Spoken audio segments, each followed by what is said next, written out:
We spent months learning how to beat the crap out of one another.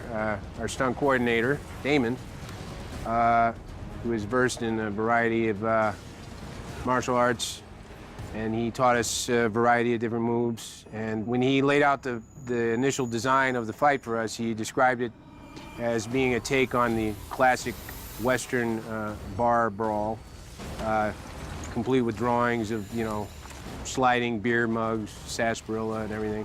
And then, obviously, cloaking it in what you're seeing now, which is nothing like a Western bar brawl. It's more like a city being torn to pieces. But, yeah, it's very interesting to shoot a fight like this. Obviously, a lot of it is computer enhanced, you know, but we did a lot more of it than people probably think we did. And we would shoot it all in little tiny fragments. You know, we'd go in one day and do the punch. We'd go in the next day and do the kick, and then, you know, and get everything just so, because we wanted it to be the best fight anybody had ever seen. So, I guess we can do one or two things. Either I can keep standing here and talking about my experience shooting the battle, or you can actually watch the rest of the battle. So, which one you want? Oh, you want to watch the rest of the battle? Well, of course. All right, well, here it is.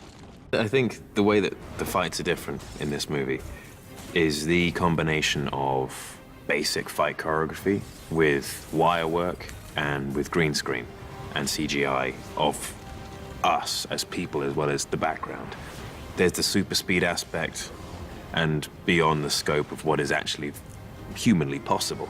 And it's been great fun working with the guys, doing the wire work for hours on end, and all round had great fun with Damon and the whole stunt team.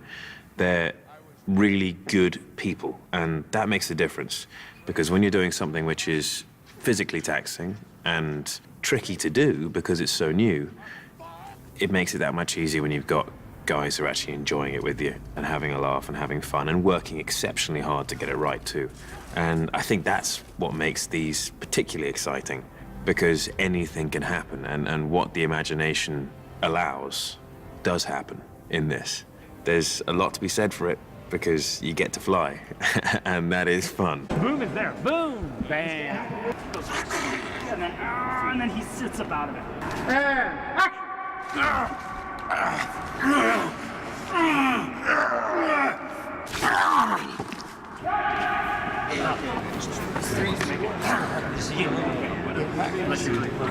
That didn't have any. We can get more. Yeah.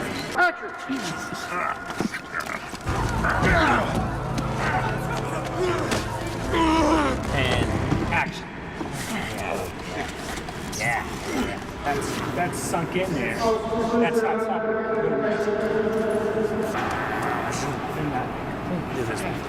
all right.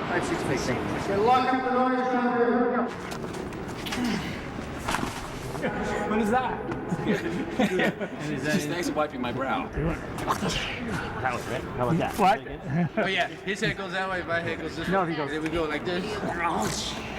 That's the ticket. That's more like a chiropractic adjustment. What? The whole thing is chiropractic. Yeah. You need one beat of holding them. One half beat in your roll. Half a beat. You know, I wanted to be a drummer, but I was always a beat off. All right, we'll see. We want to be perfect because half beat should be one beat. Ready? Mark. Don't do this. Okay, do it. So here we are at the train station, which is the ending of this massive, massive, arduous scene to shoot. And this was actually shot in Union Station in Chicago. And the way it came down to the end is it's very, very emotional. Superman's about to be forced to kill Zod. So this is just Michael and Henry. The visual effects are minimal here. It's just mano a mano, basically a struggling grappling match in order for Superman to try and save the citizens. And it was intense. It was emotional, and it was really, really physical for these two guys. They worked really hard, and it was actually some of the most arduous of the stunt scenes for these guys. And it was really physical, yet so emotional, all the way up until Henry has to take Zod out. The welling up and the scream of emotion was just haunting, and the entire crew was kind of in awe and frozen.